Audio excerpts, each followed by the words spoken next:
지금 선생님 라이팅을 담당하고 계신데요. 그 니트에서 라이팅이 그러니까 몇 문제가 나오고 또 배정 시간은 얼마고 또 가장 궁금해하시는 채점은 어떻게 하는지 좀 궁금합니다. 네, 이제 그게 사실은 가장 많이 궁금해들 하실 것 같은데요. 2급과 3급이 좀 다릅니다. 총 35분인 거는 같은 건데요. 쓰기 2급 같은 경우는 2문제가 되겠고요. 쓰기 3급은 4문제입니다. 근데 같은 35분 동안에 쓰기 3급은 4문제를 다루게 되면 아무래도 쓰기 2급보다는 훨씬 부담이 덜한 글쓰기, 조금 더 쉽게 말씀드리면 말 그대로 쉬운 글쓰기 문항을 4개를 다룬다고 보시면 되겠고요. 채점 방식에 대해서 이제 아이들이 사실 그것들을 굉장히 많이 궁금해들 하세요. 이제 채점 방식에 있어서 아이들이 직접 컴퓨터에다가 이렇게 타자를 입력해서 쓰게 되어 있는데 그걸 선생님들이 어떻게 채점을 하시냐. 이제 전문적으로 교육을 받은 선생님들께서 이제 그 서버에 있는 아이들의 자료를 가지고 채점을 하시는데 한 분만 채점을 하시는 게 아니라요. 인터넷상으로 여러 선생님들께서 그거를 여러 번 채점을 해서 점수가 나오게 그렇게 되어 있습니다. 그래서 그 채점에 대한 신뢰도가 지금까지 굉장히 높은 걸로 그렇게 알려져 있습니다. 네. 그럼 이기정 교수님 그 선생님 말씀을 종합을 해봤을 때 이제 라이팅은 이제 스스로 말 그대로 그냥 백지에서 이제 라이팅을 장문 컴포지션을 하는 건데요. 그 솔직히 말해서 이제 그 쓰기 연습을 잘 안 된 학생들 입장에서 봤을 때는 큰 충격으로 다가올 수가 있겠습니다. 네. 사실 제가 볼 때는 학생들의 충격보다 현장에 있는 교사들의 충격이 더 크리라고 생각을 합니다. 아까 강 선생님 말씀하셨지만은, 지금까지 수능에서는 말하기 하고 쓰기는 간접평가였습니다. 이제 처음으로 직접 평가하는데, 나름대로 의미는 있습니다. 왜 그러냐면은 평가라고 하는 것은 앞으로 교육의 방향을 제시해 준다고 볼 수 있습니다. 다시 말해서 이제 쓰기를 직접 평가한다라는 것은 교육이 이렇게 가야 된다라는 필요성을 느꼈다고 보게 되는 것이죠. 네. 근데 우리가 지금까지는 수능에서 한 그 간접평가 방법에서는 사실 말이 간접평가지 사실 읽기평가라고 이야기해도 과언이 아닐 정도라고 저는 생각을 하고 있습니다.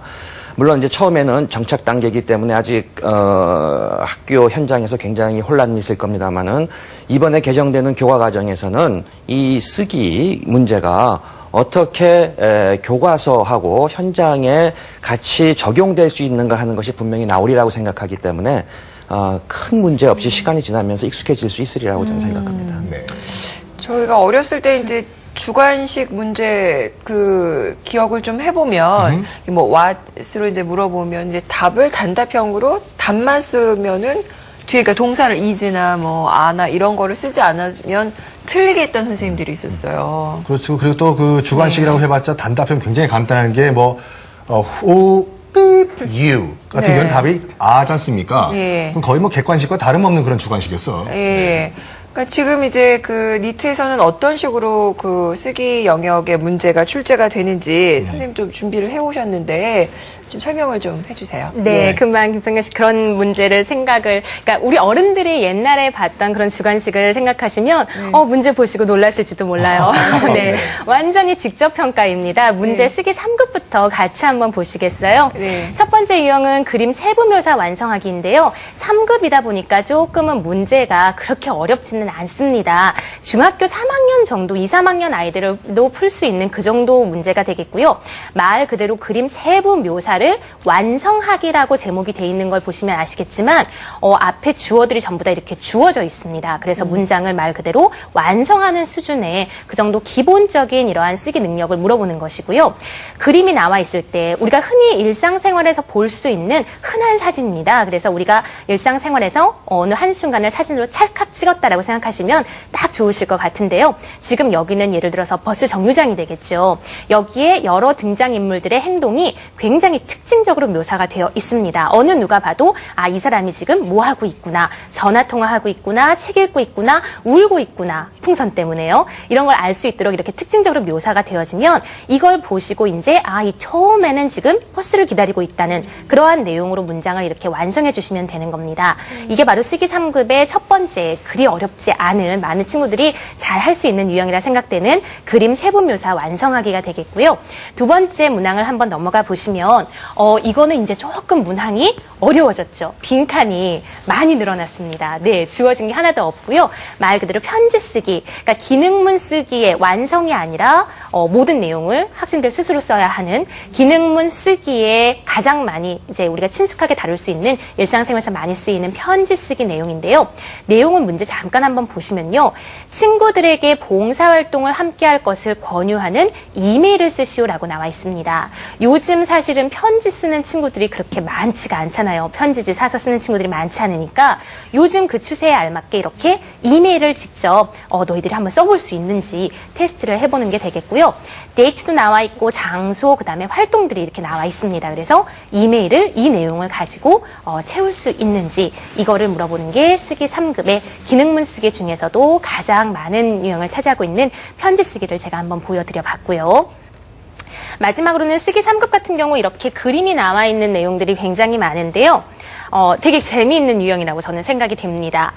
그림 묘사 및 추론하여 글쓰기거든요. 그러니까 그림 묘사를 1번, 2번의 그림을 상황을 우리가 보고서 마지막 세 번째에 있는 내용을 추론하는 겁니다.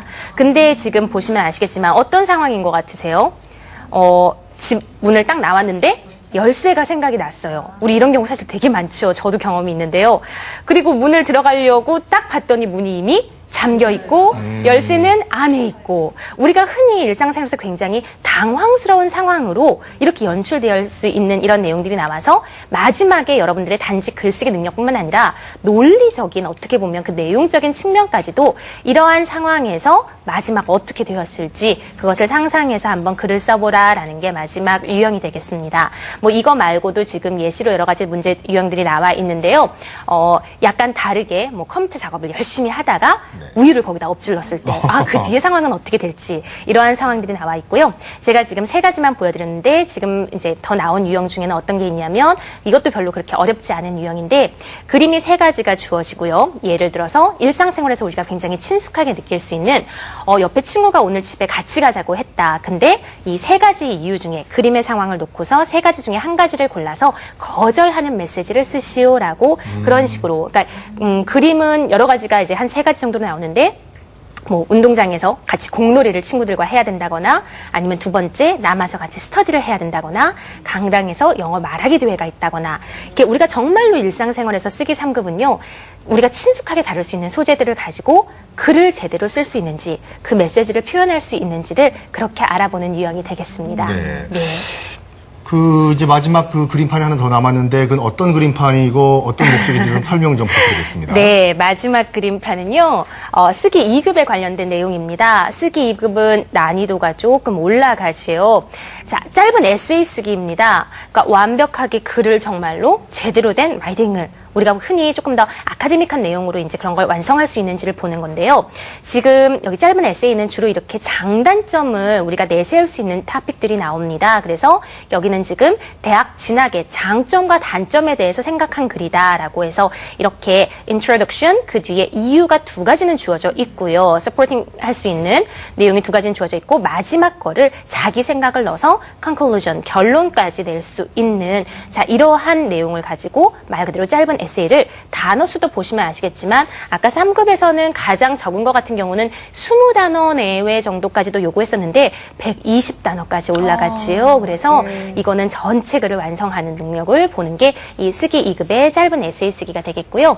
이거 말고도 쓰기 2급에서 문제 유형이 지금 한 가지 더 나온 것이 조건 제시형 글쓰기라고 해서 역시 기본적으로 우리가 많이 접할 수 있는 네가 가장 좋아하는 뭐 여행 갈 만한 장소, 가장 뭐 기억에 남는 여행 장소를 관해서 써라. 이제 거기 조건이 세 가지 정도가 나오는데 갔던 장소가 나와야 되고 또 여러 가지 이러이러한 내용을 포함해서 써라라고 나오는 게 조건 제시형 글쓰기로 2급은 왜 문항이 35분 동안에 2문항인지 아시겠지요? 네, 글을 쓰는 단어 수 자체도 굉장히 늘어나고 내가 아이디어를 생각해서 계율을 짜서 말 그대로 짧은 글 한 편을 학생들이 직접 완성을 해야 하기 때문에 문항이 이렇게 2문항이 나오고 또 많은 것을 요구하게 되는 겁니다. 네. 하여튼 지금 보니까 2급이든 3급이든 평소에 좀 글쓰기 장문 연습을 좀 해둘 필요가 있겠어요. 그리고 이게 상용어로 쓸 수 있는 어구 같은 거, 그러니까 우리가 단어 수거라고 얘기했던 그런 것들을 또 많이 좀 익혀놔야 되겠는데요? 네, 단지 익혀놓는 수준이 아니라 정확하게 아셔야만 사실은